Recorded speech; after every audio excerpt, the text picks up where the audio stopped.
Hey everybody, welcome back to Culz Book Reviews. Today we are going to be checking out I Shouldn't Say This, the colorful 73 history of Sedalia's beloved watering hole, Bud's Bar, written fearlessly about the locals by one of their own, by Chet. Now, of course, we are checking this one out because if you haven't seen it yet, last Friday, a brand new episode of Colorado's Best Burgers went live as we checked out the famous Bud's Bar. And it was while actually filming that episode that I found out there was a book about the history of Bud's Bar.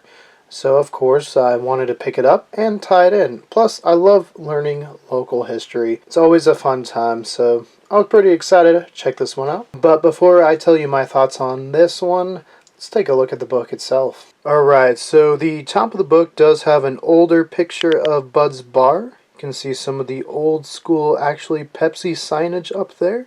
A little bit different than what it looks like today, obviously. And then you see the title, I Shouldn't Say This, followed by the subtitle, and then of course the name of the author, Chet, there. Now on the side of the book, you get the author's name, I Shouldn't Say This, and then Upper Gulch Publishing Company. And on the back of the book, you do see a little bit about what you can expect from inside the book, as well as there is Mr. ISBN right there for you.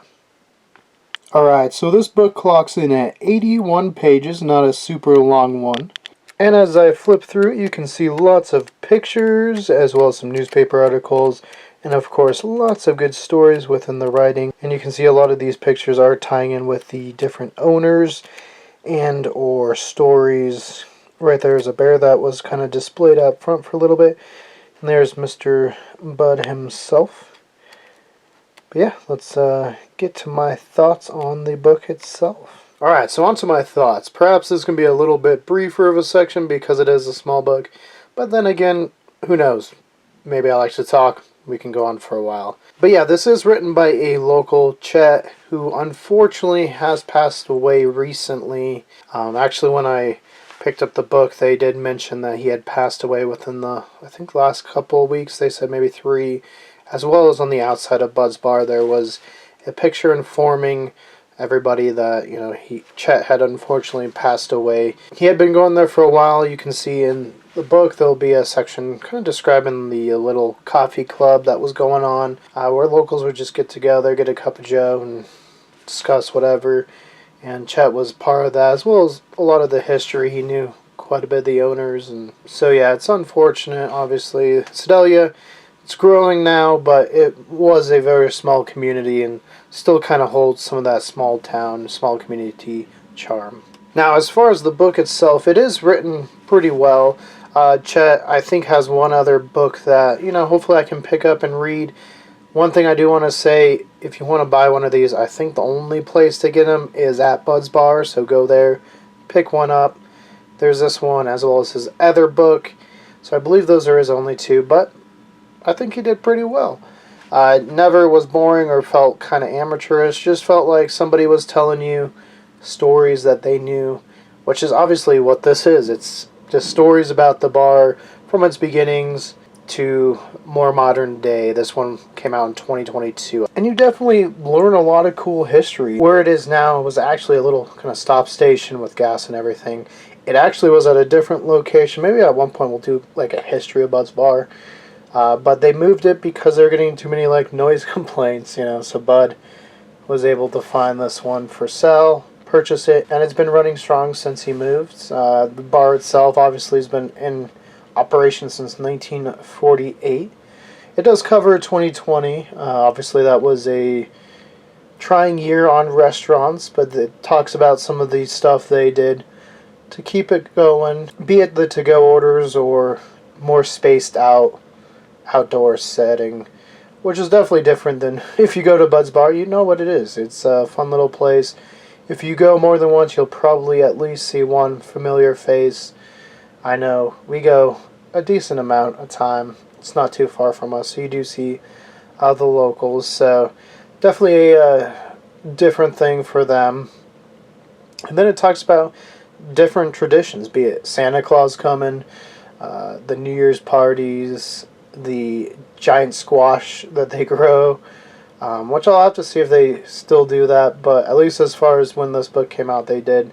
Did Bud's Bar start out as a hamburger place, or did it start out actually serving kind of grilled cheese and ham? Different. Had some steaks as well, so it's interesting. Obviously, they're known today for their cheeseburgers or regular hamburgers and no fries, damn it, as the t-shirts proclaim. But they do serve it with chips. Obviously, we did that review. If you want to click above, you can see it. I also found out Thurman, who was the second owner, was actually the uncle of Ty Murray, who we've covered in a short because we went to the Pro Rodeo Hall of Fame and Museum in the Springs. And of course, he has a display there being elected into the Pro Rodeo Hall of Fame. And so, yeah, it was kind of cool. I didn't know that, but apparently anytime they were on the circuit here, they would stop in. There's a picture of a young Ty Murray with his uncle, Thurman Thompson, who, again, was the second owner of Bud's Bar. We'll kind of go through some of the owners, I guess, as well. Here's Bud and his wife, Helen. So Bud, obviously, is where the name Bud's Bar comes from. There's a picture of Mike Stearman, who was the third owner. And then we got a picture of Garo, the current owner. But yeah, overall, it's really cool to just see some of these stories, you know. Castle Rock, even though we've been here since 1997, and it's grown a ton, we really don't have any of those, like, really small, hole-in-the-wall places left. We do have, like, Castle Cafe or B&B, which are old, or even Old Stone Church, but all different owners, different than what I remember as well when I was a kid. Old Stone Church was just the Old Stone Church. Now it's like Schleppy's. B&B is still B&B, but different ownership. Food, still decent, not quite the same. You know, so it's neat that even though Bud's has gone through the ownership changes, it still feels like what people remember of Bud's Bar. A place they could get together in town with friends, have a good burger, a beer, chit-chat, and later on be able to watch games or whatever. And just come together as a community. So yeah, this was a fun one. Again, I don't want to spoil too much. It is a shorter book, like I said, only 81 pages. But I think if you love history, if you love local history, if you're from Colorado, and you've been to Bud's Bar for sure, definitely pick this one up. Like I said, though, you will have to go to Bud's Bar itself to pick up a copy, at least that I know of. Perhaps if there is another way and somebody knows, please let us know in the comments below just so other people, maybe if they're not from Colorado, can go check this one out. It was a really fun read. So overall, I would say a pretty solid 8 out of 10. It was a fun read. It's short, it's easily digestible, and again, it's just so much fun to learn just like local stories and just how things have changed but not changed, you know. It was really neat. And like I said, even though Castle Rock, we have some older restaurants, they just don't have the same feel.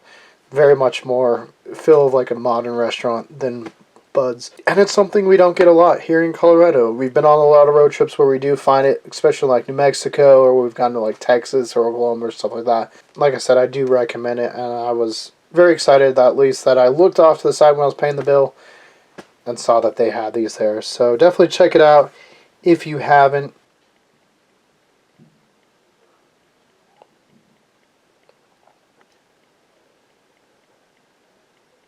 And until next time, guys, for more Culz book reviews, click that link to your left.